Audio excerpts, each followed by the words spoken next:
विश्वामित्र का राजा हरिश्चंद्र को चंडाल के हाथ में भेजकर ऋण मुक्त करना, यह कथा आपको श्रीमद्देवी भागवत 7वें स्कंद में बताऊंगा। आप इस चैनल को लाइक करें, सब्सक्राइब जरूर करें। माँ भगवती आपकी रक्षा करे। कथा सुनिए। व्यास जी बोले,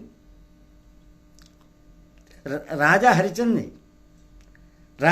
से इस प्रकार का दयाहीन एवं निष्ठुर वचन कहकर और वह संपूर्ण धन लेकर कुपित विश्वामित्र वहां से चले गए।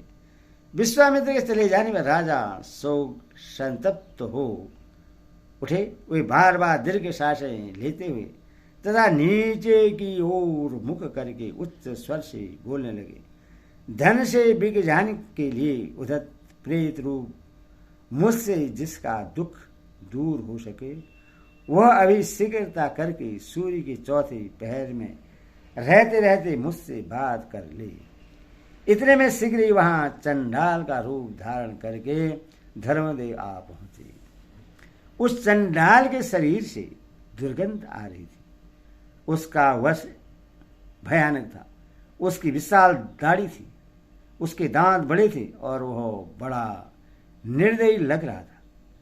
उस नराधम तथा भयावह ने चंडाल के शरीर का वर्ण काला था, उसका उदर लंबा था और वह बहुत मोटा था। उसने अपने हाथ में एक जंजर लाठी ले रखी थी और वह सौओं की मालाओं से अलंकृत था। चंडाल वाला, मैं तुम्हें दास के रूप में रखना चाहता हूं, क्योंकि मुझे सेवक की अत्यंत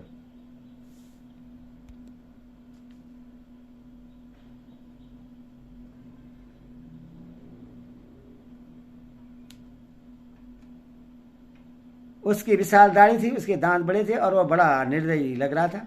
उस नराधम था भयानक चंडाल के शरीर का वर्ण काला था, उसका उदर लंबा था, वह बहुत मोटा था। उसने अपने हाथ में एक जंतर लाठी ले रखी थी और वह सौओं की मालाओं से अलंकृत था।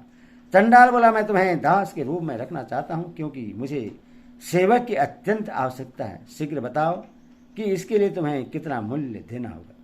व्यास जी बोले, राजन, अत्यंत क्रूर दृष्टि वाले उस निष्ठुर तथा अविनित चंडाल को इस प्रकार बोलते हुए देखकर महाराज हरिश्चंद्र ने यह पूछा, तुम कौन हो? चंडाल बोला, मैं हे राजेंद्र, मैं परवीर इस नाम से यहां पर विख्यात एक चंडाल हूं। मृत व्यक्ति का वस्त्र ग्रहण करना यहां तुम्हारा कार्य होगा और तुम्हें सदा मेरी आज्ञा का पालन करना पड़ेगा। चंडाल के ऐसा कहने पर राजा ने यह वचन कहा, मेरा तो ऐसा विचार है कि ब्राह्मण या क्षेत्रीय कोई मुझे ग्रहण कर ले, क्योंकि उत्तम पुरुष के साथ उत्तम का, मध्यम के साथ मध्यम का और अधम के साथ अधम का धर्म स्थित रहता है। ऐसा विद्वानों ने कहा है। चंडाल बोला, हे निर्श्रेष्ठ, हे राजन, आपने इस समय मेरे समक्ष जो धर्म का स्वरूप व्यक्त किया है वह बिना सोचे समझे ही आपने कहा है। जो मनुष्य सम्यक सोच समझ कर बोलता है वह अभिष्ट फल प्राप्त करता है, किंतु हे जनक, आपने बिना विचार किए ही जो सामान्य बात है उससे कह दिया। यदि आप सत्य को प्रमाण मानते हैं तो आप मेरे द्वारा खरीदे जा चुके हैं, इसमें कुछ भी संदेह नहीं है। हरिश्चंद्र बोले, असत्य भाषण करने के कारण अधम पुरुष, अधम मनुष्य शीघ्र ही भयानक नरक में जाता है, अथवा मेरे लिए चंडाल बन जाना उचित है, किंतु असत्य का आश्रय लेना श्रेष्ठ नहीं है।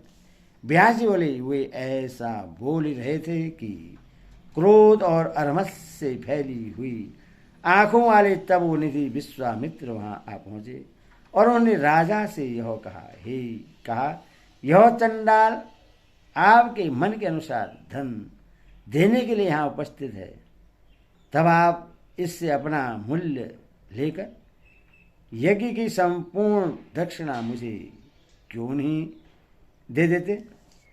राजा बोले, हे भगवान, हे कौशिक, मैं अपने को सूर्य वंश में उत्पन्न समझता हूँ, अतः मैं धन के लोभ से चंडाल के दास तत्व को कैसे प्राप्त हों। विश्वामित्र बोले, यदि आप स्वयं को चंडाल के हाथ भेजकर उससे प्राप्त धन मुझे नहीं दे देते तो मैं आपको निसंदेह सांप दे दूंगा। चंडाल था ब्राह्मण, किसी से भी द्रव्य लेकर मेरी दक्षिणा दे दीजिए। फिर इस समय चंडाल के अतिरिक्त कोई अन्य व्यक्ति आपको धन देने वाला है ही नहीं। और हे राजन, यह भी निश्चित है कि मैं धन लिए बिना नहीं जाऊंगा। हे इंद्र, यदि आप अभी मेरा धन नहीं देंगे तो दिन के चौथे पहर की आधी घड़ी शेष रह जाने पर मैं सांप रूपी अग्नि से आपको भस्म कर दूंगा। ब्यास बोले, तब राजा हरिश्चंद्र जीवित रहते हुए भी मृतक के समान होकर अपना प्रश्न हो, ऐसा कहते हुए विकलतापूर्वक ऋषि विश्वामित्र के पांव पकड़ लिए। हरिश्चंद्र बोले, हे विप्रसी, मैं आपका दास हूँ, अत्यंत दुखी हूँ, दीन हूँ और विशेष रूप से आपका भक्त हूँ। चंडाल के संपर्क में रहना बड़ा ही कष्टप्रद है, अतः मुझ पर अनुग्रह कीजिए और शिष्ट धन चुकाने के लिए मैं आपके अधीन आपका सेवक बनूंगा। हे मुनिश्रेष्ठ, आपके मन की इच्छाओं के अनुसार कार्य करता हुआ मैं आपका सदा दास बना रहूंगा। विश्वामित्र बोले, हे महाराज, ऐसा ही हो, आप मेरे ही दास हो जाइए, किंतु हे नरदीप, आपको सदा मेरे वचनों का पालन करना पड़ेगा। व्यास जी बोले, विश्वामित्र के इस प्रकार कहने पर राजा अत्यंत हर्षित हो उठे और उन्होंने इसे अपना पूर्व जन्म समझा। वे विश्वामित्र से कहने लगे, हे ऋषिश्रेष्ठ, मैं सदा आपकी आज्ञा का पालन करूंगा। इस समय कोई श्रेयस नहीं है। हे जनक, आदेश दीजिए, आपका कौन सा कार्य संपन्न करूं। विश्वामित्र बोले, हे चंडाल, इधर आओ, तुम मेरे इस दास का क्या मूल्य दोगे? मूल्य लेकर मैं तुम्हें इससे इसी समय दे दूंगा। तुम इसे स्वीकार कर लो, क्योंकि मुझे दास से कोई प्रयोजन नहीं है, मुझे तो केवल धन की आवश्यकता है। व्यास बोले, उनके इस प्रकार कहने पर चंडाल के मन में प्रसन्नता आ गई। विश्वामित्र के पास तत्काल आकर वह उनसे कहने लगा। चंडाल बोला, हे द्विजवर, प्रिया के 10 योजन विस्तार वाले मंडल की भूमि को रत्नमयी कराकर मैं आपको दे दूंगा। इसके विक्रय से आपको मेरा यह महान कष्ट दूर कर दिया है। व्यास जी बोले, तत्पश्चात स्वर्ण, मणि और मोतियों से युक्त 1000 प्रकार से दिए गए रत्नों को श्रेष्ठ विश्वामित्र ने प्राप्त किया। इससे राजा हरिश्चंद्र के मुख पर से उदासी दूर हो गई और उन्हें धैर्यपूर्वक यह मान लिया कि विश्वामित्र ही मेरे स्वामी हैं, मुझे तो केवल वही करना है जो ये कराएंगे। उसी समय सहसा अंतरिक्ष में यह आकाशवाणी हुई कि हे महाभाग, आपने मेरी वह दक्षिणा दे दी और अब आप ऋण से मुक्त हो गए हैं। इसके बाद राजा हरिश्चंद्र के मस्तक पर आकाश से पुष्प वर्षा होने लगी और इंद्र सहित महान ओज वाले सभी देवता उन महाराज हरिश्चंद्र के प्रति साधु साधु कहने लगे। तब अत्यंत हर्षित होकर राजा हरिश्चंद्र विश्वामित्र से कहने लगे। राजा बोले, हे महामते, आप ही मेरे माता पिता तथा आप ही मेरे बंधु हैं, क्योंकि आपने मुझे मुक्त कर दिया और क्षण भर में ऋण रहित भी बना दिया। हे महाभाव, आपका वचन मेरे लिए कल्याणप्रद है, कहिए अब मैं कौन सा कार्य करूं। राजा के इस प्रकार कहने पर मुनि उनसे कहने लगे।